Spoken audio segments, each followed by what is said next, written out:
Thanks everyone. Welcome to the Queensland Tailings Group evening event. We are honored and proud here. Can everybody hear me? You need the microphone. You need the microphone. I need the microphone. You need the microphone? Yeah. Don't worry.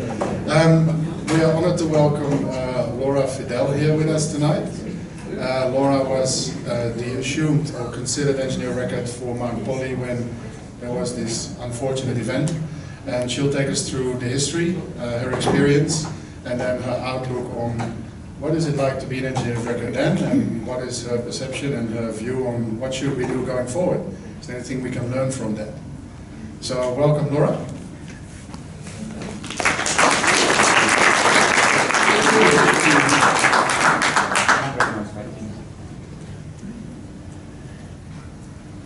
Hello everyone. Thank you so much for having me today. Thanks for coming out. I'm really excited to be here. I hope that many of you can take away some of the few things that I'll share today, and I hope this can kind of be a cathartic experience for me as well.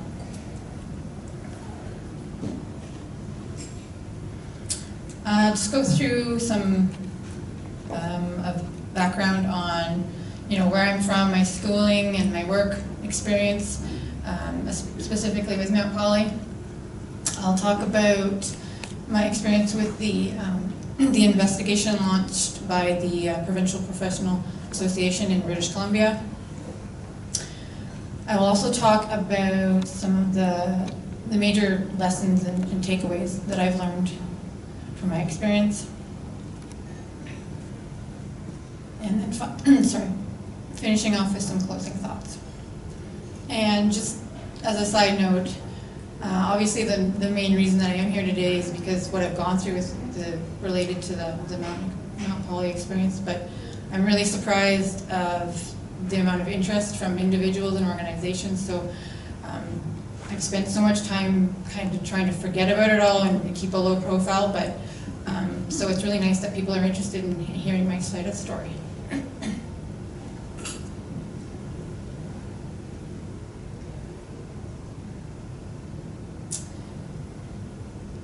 So I grew up in Ontario in a small town called Dundas.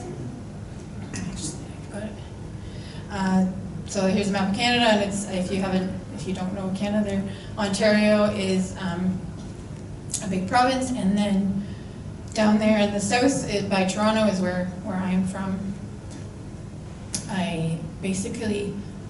Here's the Dundas is the little town in red there. I basically completed all my schooling from elementary to university in that small area.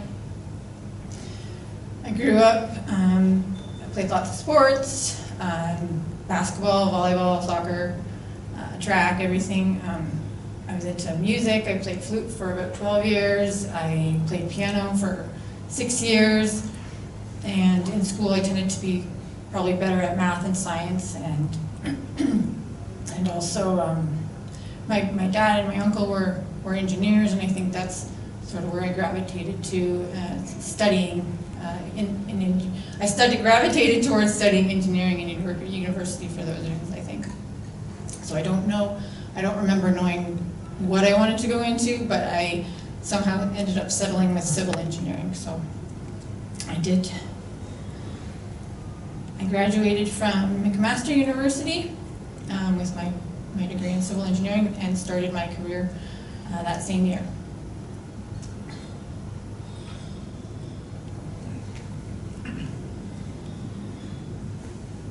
So I started working that same year with the company AMEC Earth and Environmental, who then switched to AMEC Foster Wheeler and then to Wood, and now I landed on WSP.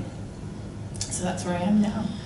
I moved across Canada in 2009 to British Columbia, which is where I am now, and I basically changed the type of engineering that I was working on.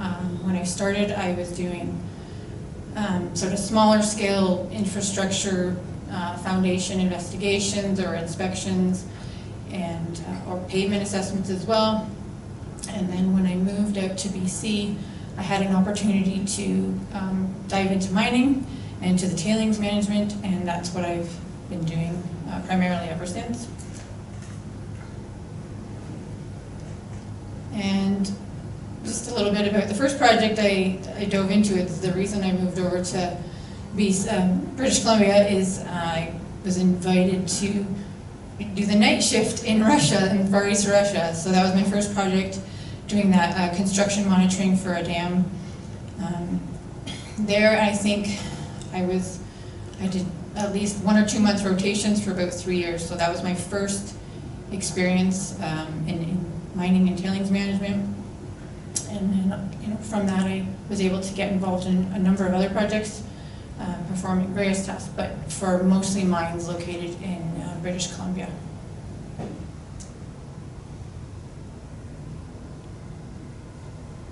So one of the projects that our company had been involved with and working on since 2010 was the Mount Polley project. This map here just shows the location there in BC where the mine is located. This is just a close-up of British Columbia, and again, I've highlighted the mine there in red, and just also showing some of the other mines there in British Columbia. There's about 75 major mines across the province.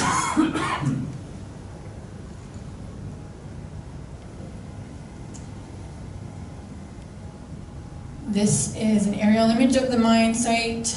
You can see the waste dumps and the pits and the mill infrastructure in the top area, and then down towards the south is the tailings facility. It's got the 3 embankments, the south, the main, and the perimeter. And so that photo's there from 2012, obviously before the breach. Just a little bit of background on the mine. It's a copper and gold mine. The construction of the tailings facilities started in the 90s, I think around 96. And they did embankment raises on the facilities almost annually until 2014. So my company's involvement started in 2010. So we were AMIC at the time, and that included taking on the responsibility of engineer of record.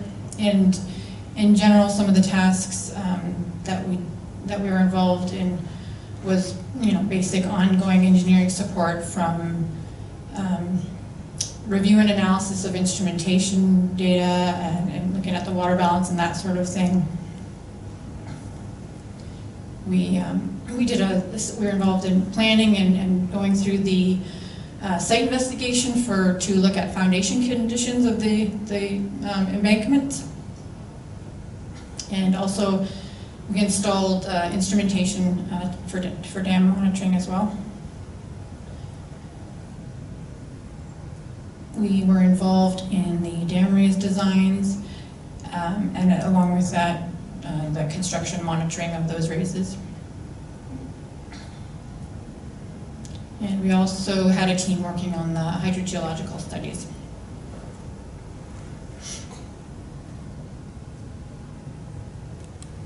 So here's another aerial image. That is in 2014, after, more or less, during the breach that occurred in August. So one of the embankments failed, and that one was the perimeter embankment. And it ultimately opened that perimeter embankment, causing over 21 million cubic meters of water and tailings downstream. And you can see from the image there, it went north towards the Polley Lake, and then also down south toward another lake called Quesnel Lake. And fortunately, there were no fatalities, but the environmental impact was quite significant. Myself, I was involved in the project since 2011, and after the failure occurred, our local professional association, the governing body in British Columbia, they're called the Engineers and Geoscientists of British Columbia, they launched an investigation, and I was one of 3 people that they investigated in detail because of my involvement in the Mount Polley project.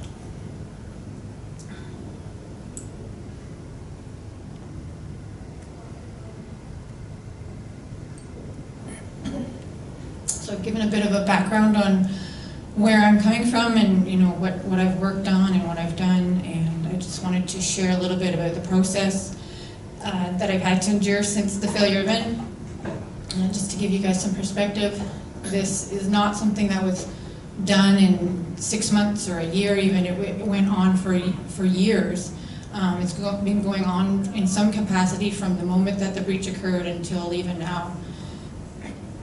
And I fully expect that this is not the last I've heard of it either. Something always pops up to do with the investigation out of the blue.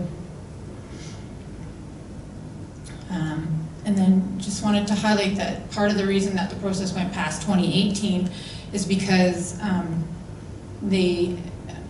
because I did not concede. They had presented me with a consent order to sign, just basically agreeing to everything, but I did not. I knew that it was wrong for them to come after me with all those allegations, so I pushed back, and I've been pushing back on everything that they've come at me with. So you can look at the timeline there. So 2014 is when the failure occurred. And to note, I wasn't even working at that time. I had gone on leave, maternity leave, in February of that same year. So when the failure occurred in August, I wasn't even working. In 2015 is when I returned to work after my leave. And that's when I got the good news that the association was investigating me. They sent me a letter notifying me that they had appointed an investigation committee and then later a subcommittee to investigate my involvement in the Mount Polley project. So I had to retain legal representation, and throughout the year I probably submitted at least 6 documents that they were requesting of me. 2016, I had to attend a full-day interview at the association's office and provided more documents. And then also to note, the interview was basically when I was 9 months pregnant the next time, so needless to say, my focus in trying to figure out and remember all these details about the project was the farthest thing from my mind. The next year, basically just received preliminary findings and then the full report from the association subcommittee. In 2018, the case was referred to the disciplinary committee, so they sent a notice of inquiry and posted it on their website. They had media coverage, and I had to obtain different legal representation because of a conflict of interest, so that's something that I had to do on my own. The main allegation that was coming out of that notice of inquiry was basically claiming that I had undertaken and accepted the responsibility for the EOR role when I wasn't qualified. And some of the others ranged from alleging that I had sealed documents that I shouldn't have, and that I didn't visit the site more than one time in a certain period, and also that I failed to request certain things like seepage monitoring reports and that sort of thing. The following year, I had to search for an expert to try to opine on my behalf. So I did that again, also on my own, and then I had to try and find somebody who was not already involved in the Mount Polley project, so that was quite difficult. And that was actually the year the hearing was scheduled for, but it was actually, for whatever reasons, postponed about 3 times, and they also amended the notice of inquiry. In 2020, they again amended the notice of inquiry another couple times, but the hearing finally took place. It lasted a full 2 weeks, and then a couple days, a couple months later. But the people designated to make the decisions were called the panel, and the panel consisted of 3 engineers chosen by the association. So I was cross-examined for 2.5 days, and then had to sit through all of the other questioning and the evidence that both sides presented. You know, I went home just completely devastated every day, basically. And I couldn't figure out how to explain that to my family. Very emotional time. And, you know, I felt shame and anger and just not knowing what to do next.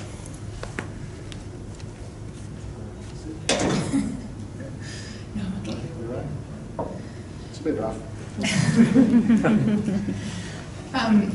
I just felt like the association was simply just looking for somebody to blame, and here I was, that person.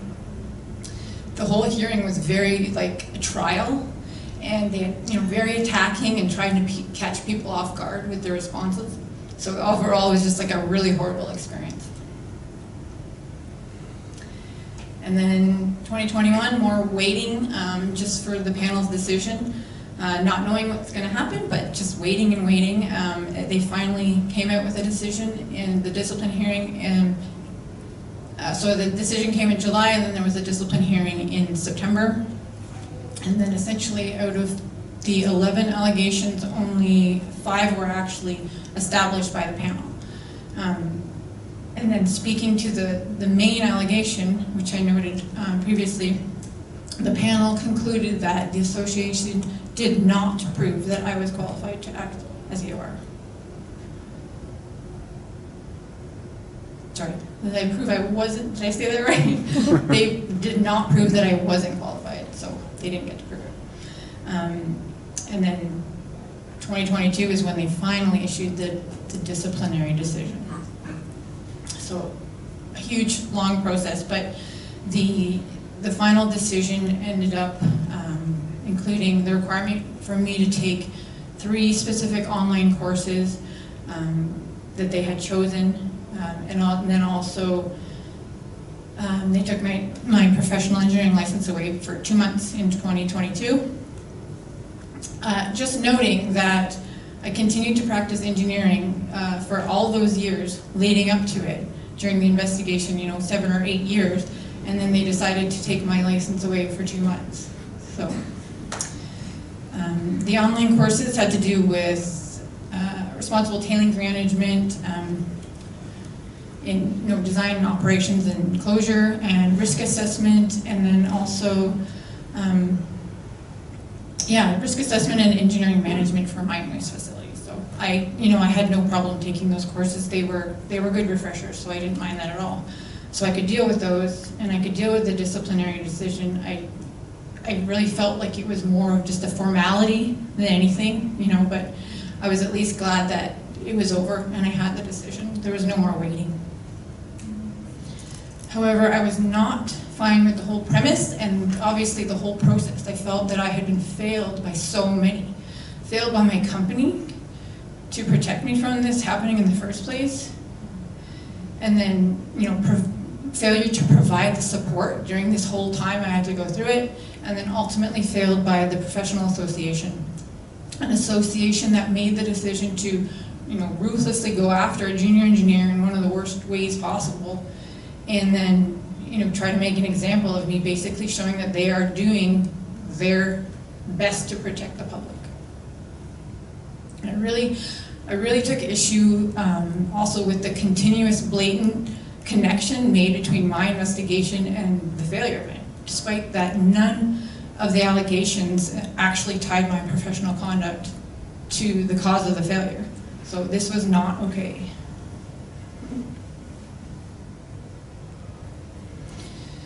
This experience has affected me in many ways. Despite all the negativity, I'm really trying my best to come out on top of it and learn from it. I've been able to reinforce my technical knowledge and expand it, gain new work opportunities, and connect with new colleagues and work on my presentation skills and just share my experiences, both good and bad, through forums here today. So I would like to continue to share some of my challenges and takeaways and lessons learned over the last 10 years or so. So going back to the investigation, The main issue was the entire premise, the misunderstanding around what the EOR was, the tailings facility. So I did not consider myself the EOR for those facilities. The understanding that the industry has now is completely different. It was not the same back then.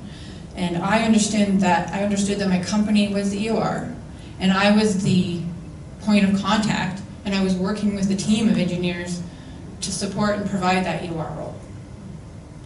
However, the association, they pieced together all sorts of different facts and made assumptions and just labeled myself as the EOR. With everything that happened during my period, the period of time that my company was involved in the project, I don't think any of us fully realized what the EOR role was or what it should be, and we didn't recognize the importance of that role. Because if we did understand, then I would have never been put in that position in the first place. So the point I'm trying to make is that I really feel it's important to have a clear understanding of that role of an EOR and recognize the importance of it. You know, I never remembered learning about it in university, and we never had a training program or introduction to the role. I really relied heavily on, you know, the work structure we had in the company and what I witnessed with the other projects that were happening in the company that I witnessed what they were doing in my everyday work, and I really relied on the senior engineers and my managers that I worked with.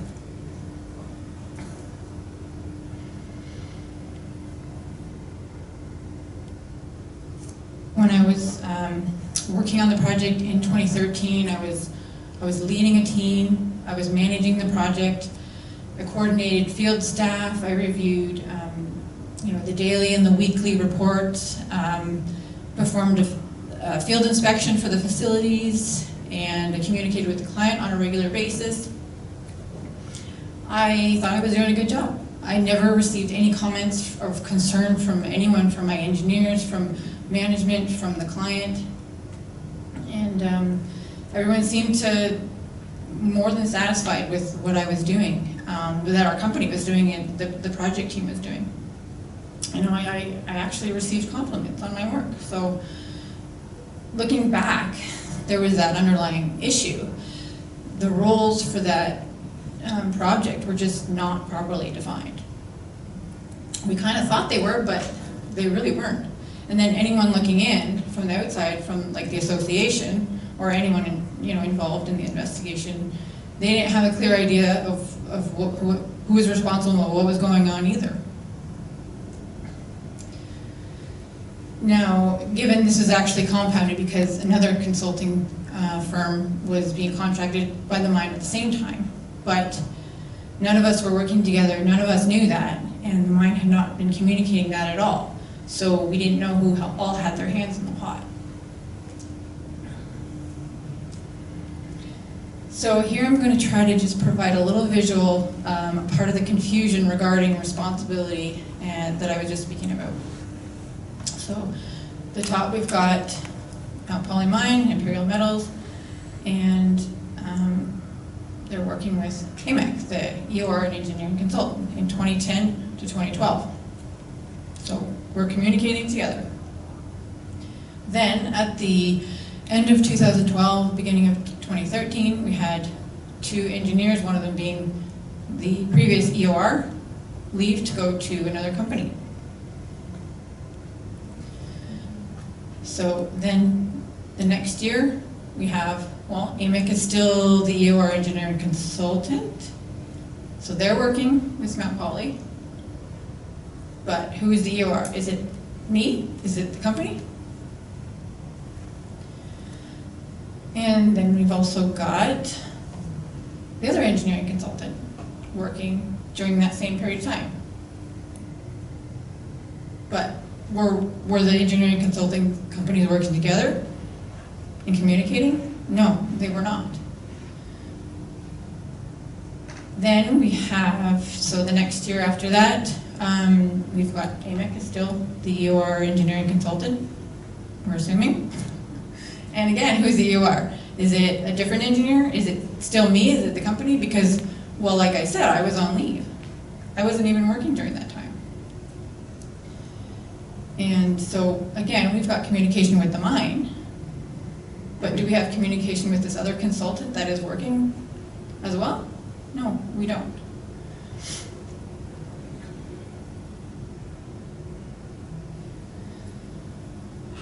So with no guidance or standards on the role and no guidance from our company internally, you know, either verbally or written, you know, especially none provided when those senior engineers in the previous EOR left the company. It seemed that all of us had formed our own assumptions of what that role was. And in the end, we were slammed for it.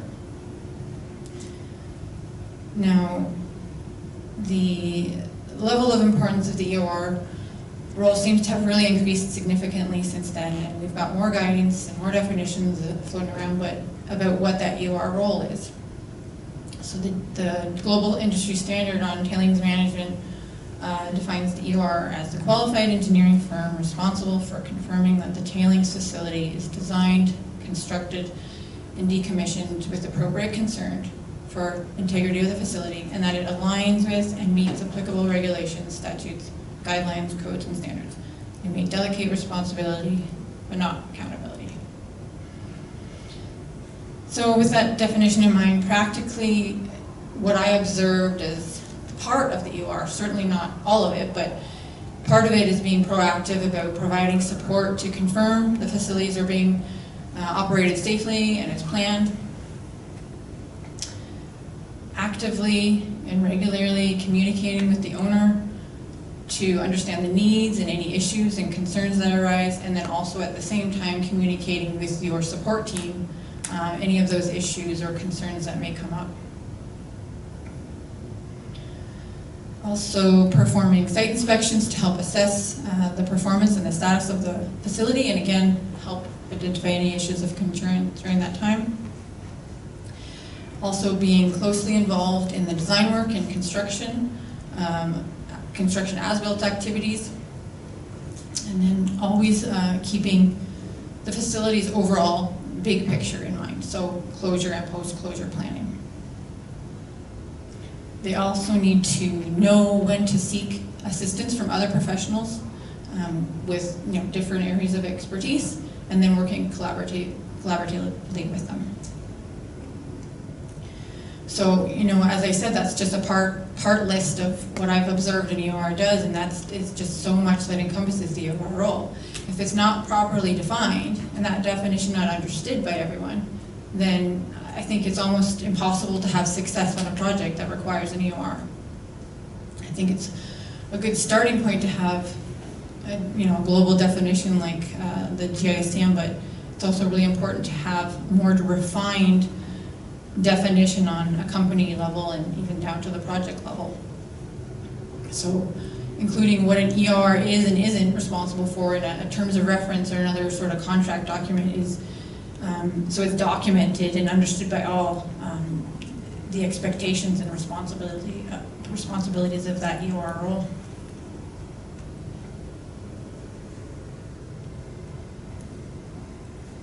I think it's no secret that there's a huge demand for and need for EORs, but I don't think there's too much interest, and maybe that's starting to gain a little bit of traction, but I've heard from a number of different people over the years, particularly young professionals, that there's just a lot of apprehension about becoming an EOR, and I don't blame them, but we really do need them, specifically in the mining industry.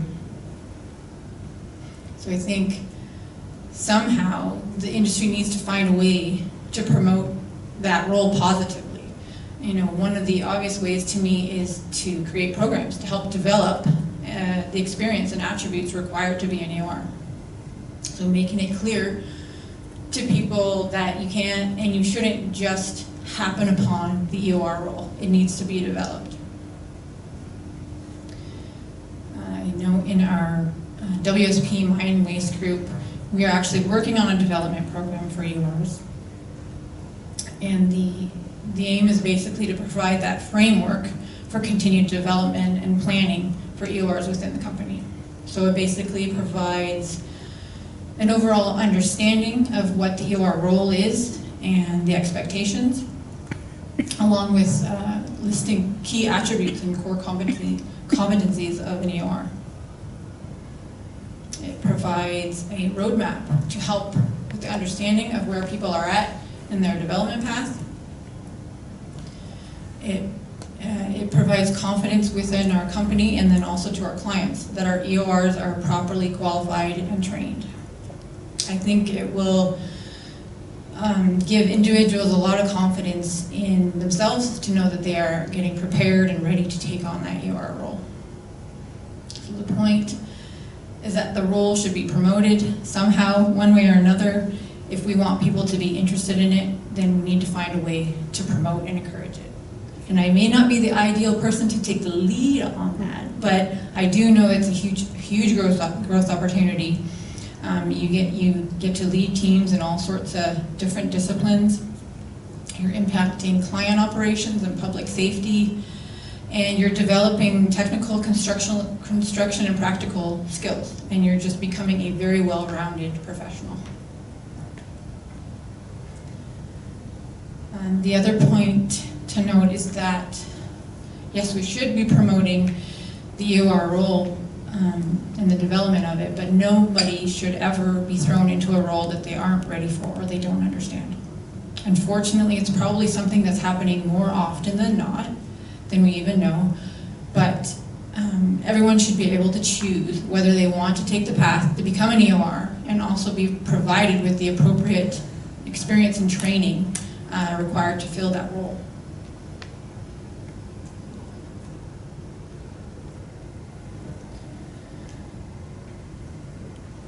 I work quite closely with EORs, specifically on one project that I'm involved in. So I have a very good understanding of what demanding role the EOR has. I see leading design teams, reviewing proposals, reports, responding to urgent client emails, attending ongoing project team, client meetings, many hours of work beyond the regular scheduled workday, sleepless nights trying to help solve clients' problems, responding to coworkers with advice, traveling to different sites multiple times in the year, responding to emergencies on site again after typical working hours on weekends, just always being available. So the bottom line is that they need support.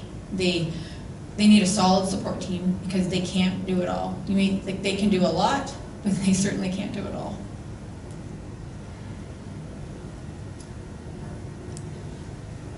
Each company should be responsible for making sure that the EORs are supported with the proper key members of their project team. You know, it does depend a lot on the specific needs of the facilities, but I think the company should be the ones that are help finding those key members for support. Somehow, if sufficient support isn't available, then you know it may be necessary to reassess whether they should even be taking on that project. If you have an individual EOR but no real support team, then the EOR can't do their job properly. I think having a support team is also necessary. You know, otherwise there may be a tendency to take on more than what's in your wheelhouse. If your technical background is geotechnical engineering or in mining, tailings storage management, then don't try to undertake underground engineering while you're at it. You know, seek out the experts in their fields to help support you.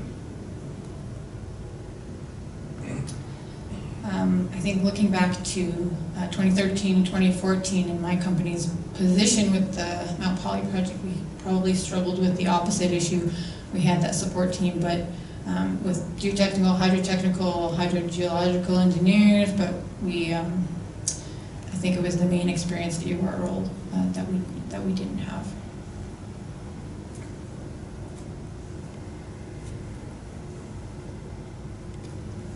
The last couple of lessons that I will share today don't necessarily have to do with the EOR role, but just being a professional in general. Before this whole debacle started, I was, pretty relaxed with my work, with documenting my work. I kept notes, but they weren't particularly detailed. Some point form. I saved my electronic working files, but not really paying too much about where or how they were saved. I would send emails sometimes that were decent format most of the time, but sometimes send casual responses internally or to clients, and I noticed the same type of style from the senior engineers that I was working with, so I didn't really think too much of it. Then after the failure at Mount Polley, our company was basically required to disclose all of our information related to the project, and reports, proposals, hand notes, working files, emails, draft documents, everything. So just hard copies and electronic copies of everything. And now some of that I know was used for our company's litigation, but I think most of it was fair game and for use in my investigation. And then every year throughout the investigation, I was required to provide some sort of additional documentation or evidence of work or what I had worked on for related to the project, but everything was out there. And then in 2020, during the hearing, which I had mentioned, throughout the whole time, I saw all of these documents. They were referred to and they were used as evidence in the questioning and the cross-examinations with the witnesses and the expert opinions. Thankfully, nothing was, specifically bad and prepared by me, but there were a few moments where I kind of winced and thought, geez, I wish I had done better on that one. But so that's why I really think it's important to maintain professionalism in your work and try to be as thorough as you can.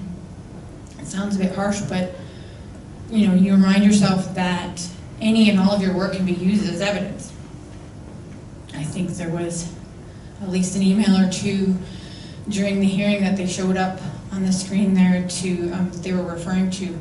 I think probably the first point was what the point that the lawyer was trying to get across, but then something down below would say something like, oh, I hope they don't screw it up, or something very casual and likely you don't really want repeated. So I also found myself thinking, oh, I wish I really would have added all those other comments that I had been thinking of instead of just jotting down little point forms. The concept of being professional is a useful tip for younger engineers and geoscientists to help them build good habits throughout their career, but also a good helpful reminder for those a little bit more established in their careers that your verbal communication, your emails, your notes, your calculations, any of your work, it all represents how you work and how you present yourself as a professional.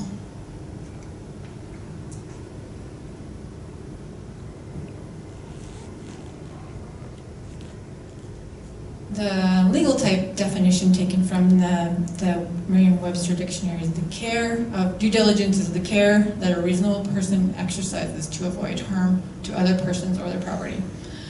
I take that to basically mean taking the necessary effort in order to make an informed decision to try to prevent something negative from happening.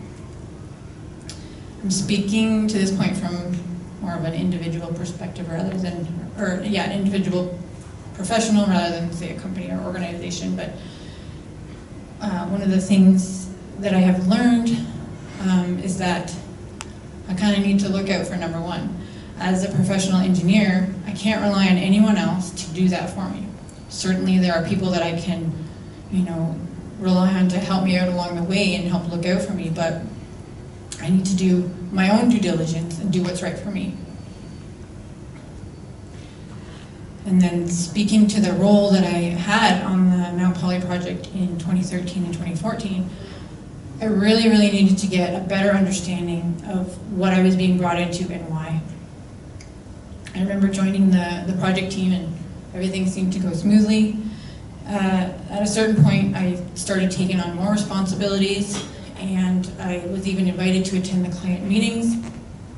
And then about a month later, the previous EOR resigned, and a month after that, the project manager, who is also the lead engineer on the project, also resigned.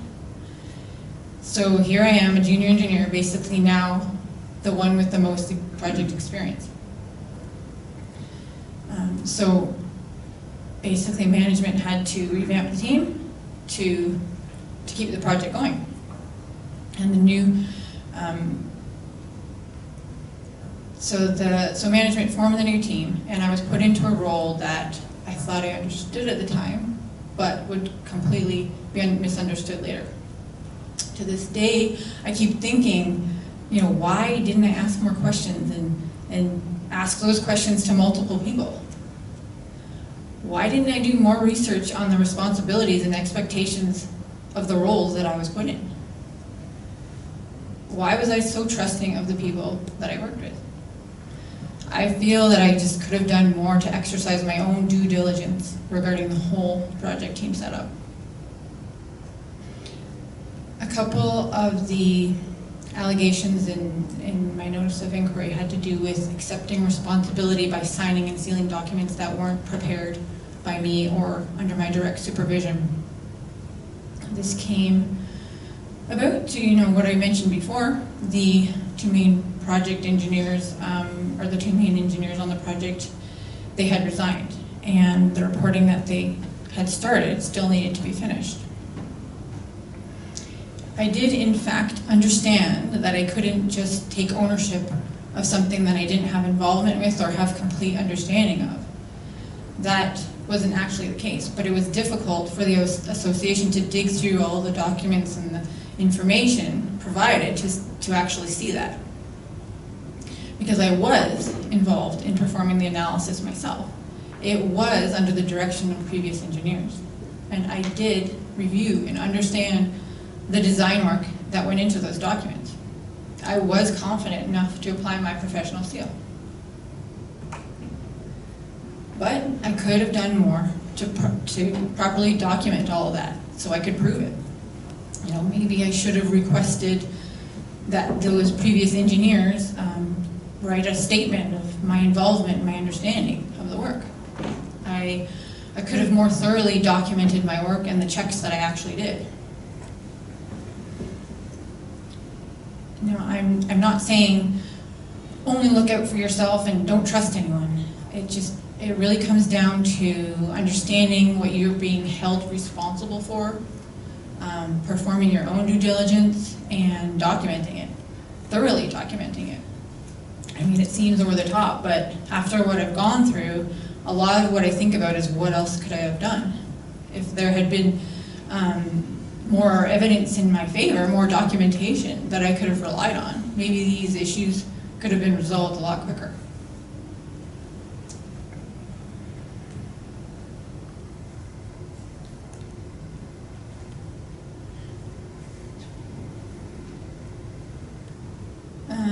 So this has been such a long process, and I feel like the last year or two that I can finally start to reflect on what's happened and how I can come out of it all.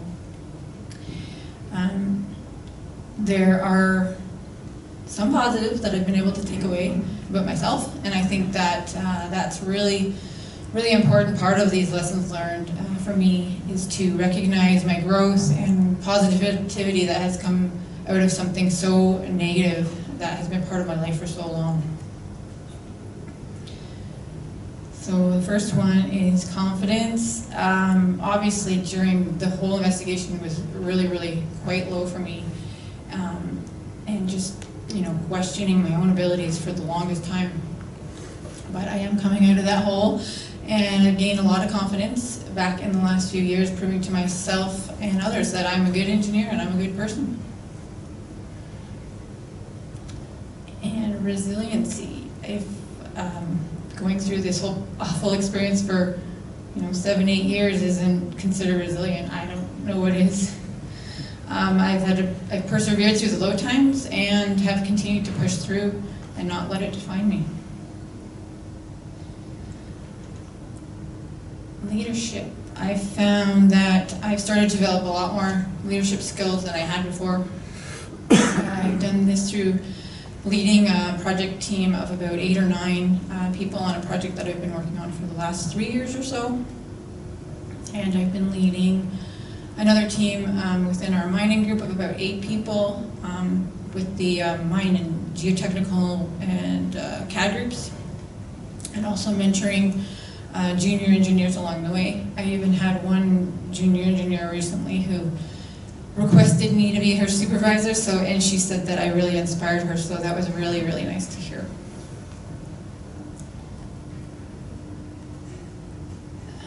I have a lot more attention to detail, as I mentioned in one of my other slides about being professional and thorough.